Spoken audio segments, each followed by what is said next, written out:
around for Ripley after this? No way. Pretty good.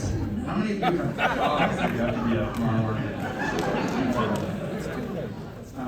Very hardcore fans. Great to see you. Welcome back. Thank you so much. It's great to be here.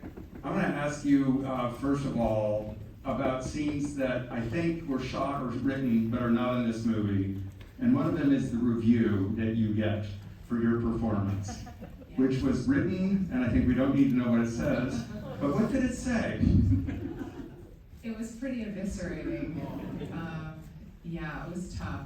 It was a really tough review, just how terribly written the play was, how thin my performance was, and it was bad.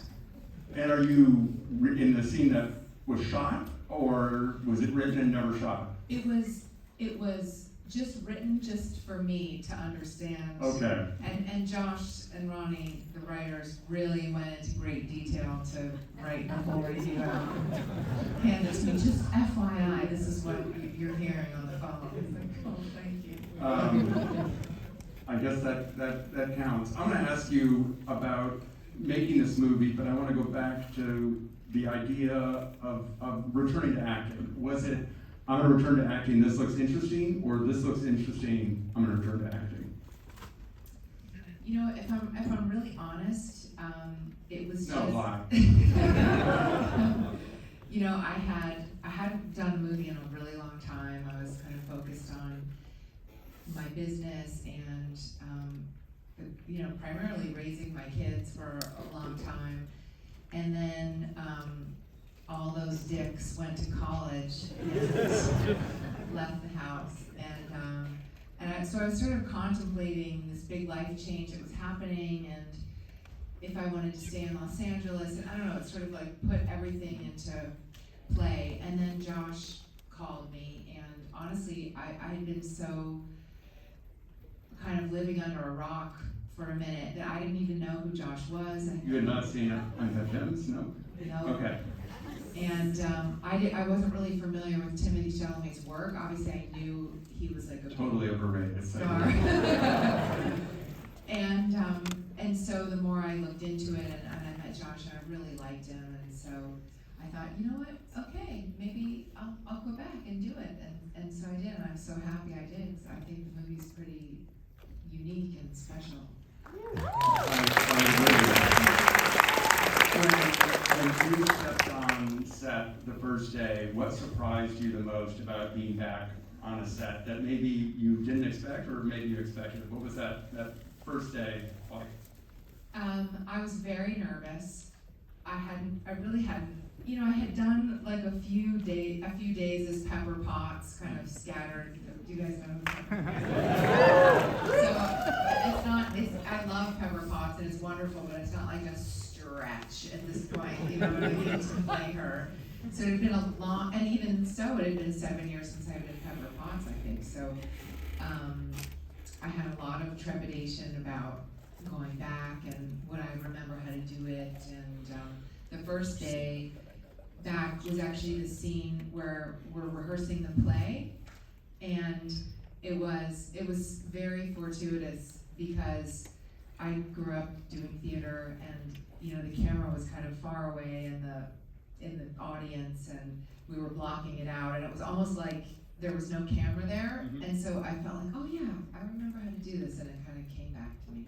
I want to ask you about not Timothy, but another co-star, Milton Rockwell, played by Kevin Leonard, who is amazing. I think I know him more from Shark Tank, I think. But could you talk about collaborating? I suspect you've never done anything with him. You certainly didn't know Timothy's work. About your partner in your marriage in this story. Yeah, I mean, I was really amazed when Josh told me who he was thinking of for the role. I was like, really? Wow, amazing, inspired. And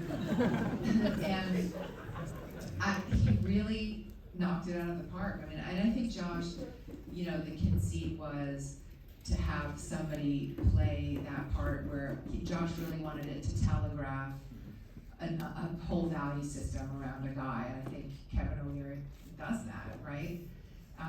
But he was great in the movie. And in fact, the other night after a screening, my friend said to me, "Oh my gosh, like, wait, can you remind me who that character actor is? I know I've seen him in something." But he had never acted before. He's amazing in Yeah, the film. he's great. And you never knew Timothy's work. You must have been blown away not only by his work, but his commitment to Marty, because Yeah. he's all in, isn't he? He is all in. And of course, once I learned I was going to be working with him, I watched a number of his films, and he's so gifted. And then I really feel like in this, just even acting opposite him, he just, you know, he has this sort of self-possession and bravery, and in his acting, and it's amazing to see, and he's just, you know, I mean, he was sitting in the makeup chair forever, getting all the acne scars on his face in the morning, and then Josh had him wear these big the glasses to make his eyes look really beady, but made him put in contacts, so it was like +10 and -10. So that he really can't see So without his he really, glasses. yeah, like essentially I mean, it was pretty, like the demands on him were. If he was a real actor, he'd have surgery on his eyes. Maybe his next part. But that's a level of detail that I think the Safdies are famous for. Yes. But they're also raw. I mean, when you saw Uncut Gems, you must have been like, "Whoa!" Yes. How did you find working with Josh? Because A, he's not somebody who's worked, you know. B, he's, you know, he has a very specific vision for how he tells stories. I mean, I kind of have, you know, I've been so lucky to work with a number of incredible directors, sometimes very early in their careers, who now are like the guys, you know? And they all, whether it's Paul Thomas Anderson, Wes Anderson, you know, David Fincher. Did you read my question? No, It's oh, literally no, sorry. verbatim. Keep Oh, going. really? I'm sorry. This would be the fourth. Wes, Paul Thomas Anderson, David Fincher. Fincher, and who did you say, Quaron, or? Yes. Yeah. As you were saying, you worked with them early in their career. And they were so hyper-specific about everything, from the costumes to the performances to the set design. So, and Josh is just like that. I mean, I think all of the greats really have that in common. This like intense vision. They know exactly what they're trying to materialize on the screen. I'm gonna have you read this question right here. But I don't have my glasses. Oh, can you fake it? You have worked with some remarkable directors in your career, but I want to cite.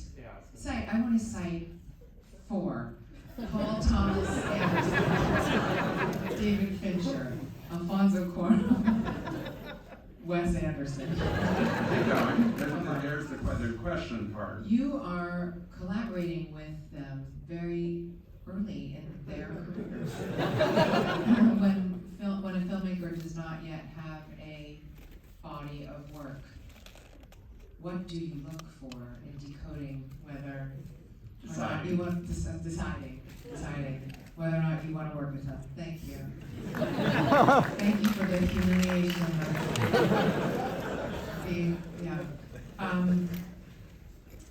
You know, I think that I'm not good at a lot of things, but I think I am good at seeing around corners. And I think I have good instincts about things that are coming in the culture, and I feel that I have that with the directors too. Like I could feel, you know, Paul Thomas Anderson had only done a short film when I worked with him, and I could feel it. I could just feel it, and that's as best as I can explain it. No, but that's all. What you're also talking about is embracing risk. Yes. I think one of the things that Stanley Tucci recently said, that the best advice he'd ever heard for his career is go beyond what's comfortable.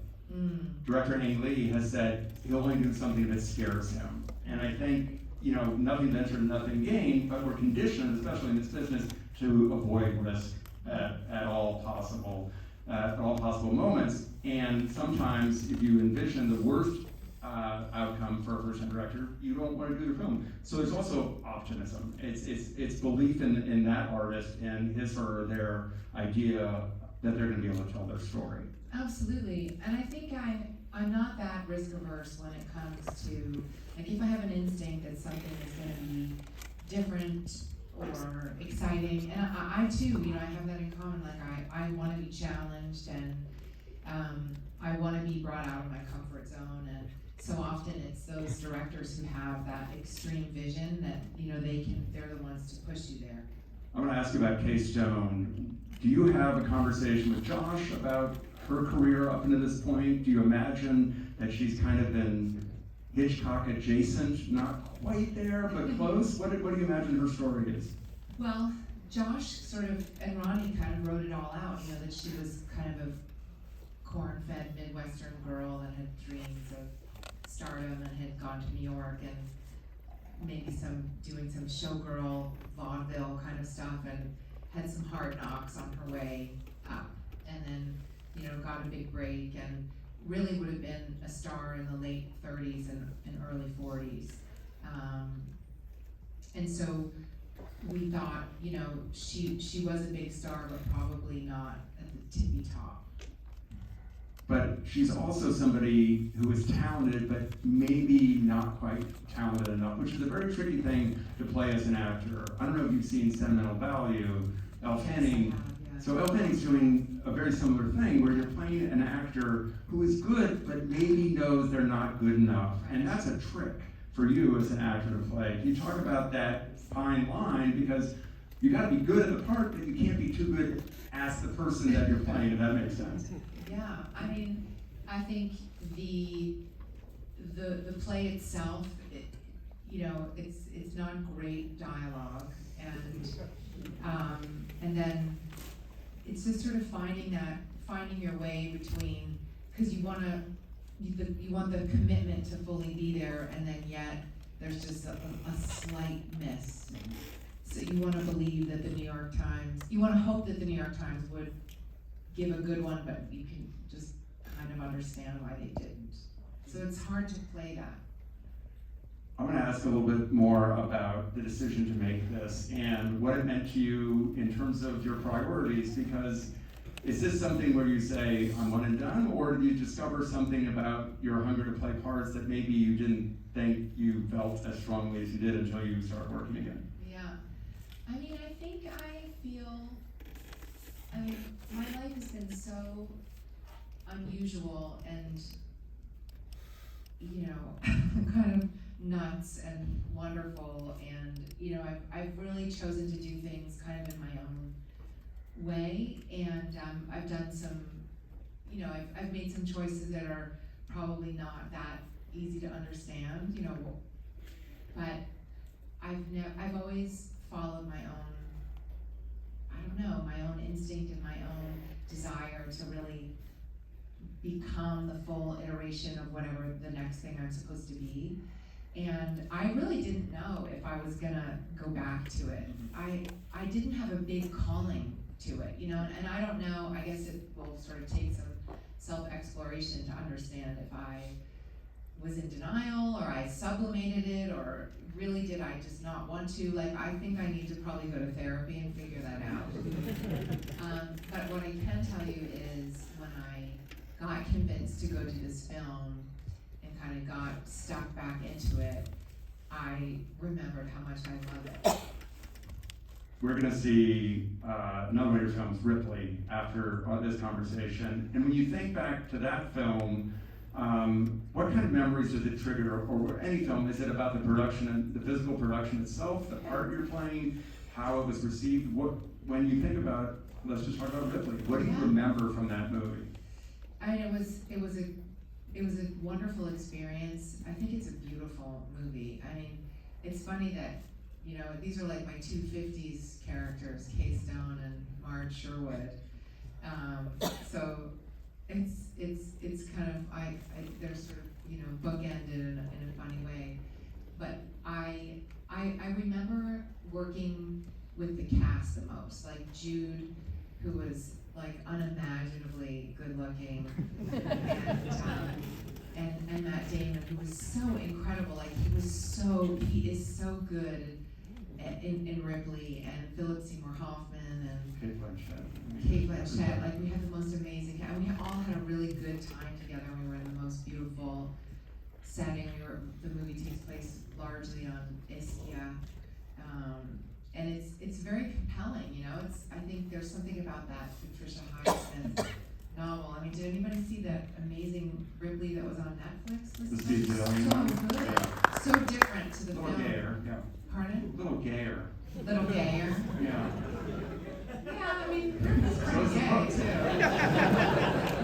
You know, I mean, it's But amazing, and beautiful photography by Robert Elswit. just amazing. So there's obviously something in this story. I think we get fascinated by imposters. I think it's that insidiousness with which somebody can come into your life and upend it. Sort of like, you know, shades of Marty and Kay, and you know, there's like, Marty certainly has a little bit of an imposter thing. Very much. They're Yes. hustlers. They're people who are Yeah, trying to get hustlers. into a room that maybe they're not welcome in. That's right, that's right. When you think about people, filmmakers, writers, family, other actors who have shaped your career, in the way you approach it, the way you think about your craft, who are those people, or what are the kinds of things that you have taken away from people you've worked with in the past that have made you the person you are? Wow, that's a big question. You know, I think, you know, primarily my mother, who's an actress named Blythe Danner, who has been, she's amazing, has done, you know, is like the most incredible theater actress, and so I grew up watching her and wanting to be her and do what she did. I think, you know, I learn all the time from, you know, even Darius Kanji, who was a cinematographer on Marty Supreme. I worked with him on Seven, and I worked with him, you know, again all these years later. Somebody like that who is just at the top of their game, you know, watching somebody execute and have all this technical skill and focus. Like I pull from that kind of thing all the time. You know, like, and especially working with, when I work with an actor that's really brave and really original, like Philip Seymour Hoffman was, or, you know, that kind of thing, or John C. Reilly, and you just think, my God, like, where are you coming up with this, you know? Like, I always try to bring those kinds of lessons with me forward. When you're making a movie, and I don't know if you're like other actors, sometimes actors will look through a script and put a post-it note or a highlighter pen of a scene that they think is going to be the tricky scene, the really tough one. Is that something that happened on Ripley? And if so, was it the scene that ended up being the trickiest? Or do you remember particular scenes in this film that we're about to see that you remember as being, this is going to be tough, but let's see what happens? Well, there's sort of two towards the end between Marge and Tom. One where she really suspects that he's the killer, and it's sort of like he's maybe about to kill her.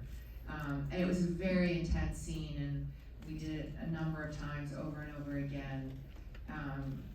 And you know, that it's my role in this in Ripley is so interesting because she starts off in such a sunny, her demeanor is so sunny, and there's something so innocent about her, and so good, and kind of untainted, and then she becomes sort of, you know, by the end of the film, she's much more circumspect, and she's lost a lot of her innocence, and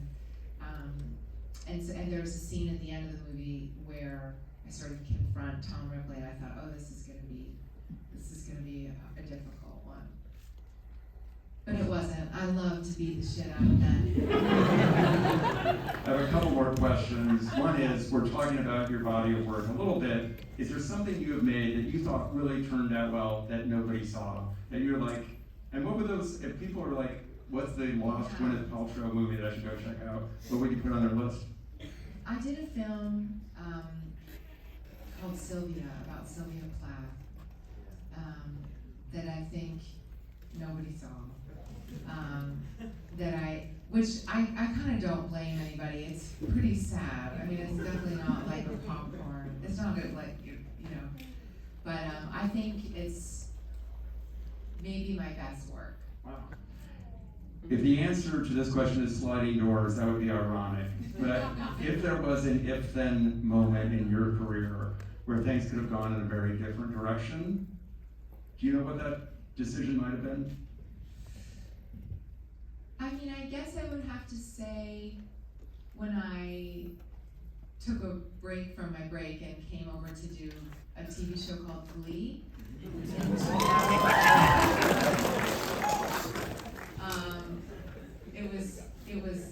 It was such a reinvigorating, amazing experience, and then I met. You picked up a husband too. Yes, I met a friend who years later became my husband.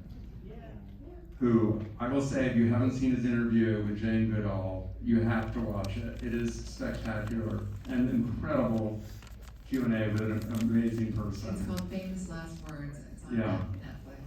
I'm going to ask you two last things. Okay. One is, what's left for you to do? Is there something that you've always dreamed about doing? You haven't been on stage since what, Proof? That's right. So I would love to do a play on Broadway. I promised my mother I would at some point. So I would like to make good on that promise. Yeah, I don't know. I would also, I lived in Spain when I was an exchange student in Spain. I would love to try to do a little part in Spanish and see if I could do that. Vamos a ver. Tengo una última pregunta. My last question is this, and that is, what does acting in film do to fulfill your life that other things don't? Well, it really helps me in a visceral way kind of chew through the darker parts of myself. You know, like the sad parts, the dark parts, the angry, the parts that we don't like. Acting kind of lets me get it up and out. You know, like I really use that stuff and it sort of gets transmuted into something else. And so I think on some level it's very healthy for me. It's like the way that I process through stuff. I want to thank you not only for joining us, but for Marty, for Ripley. I want to thank you all for coming out. Thank you.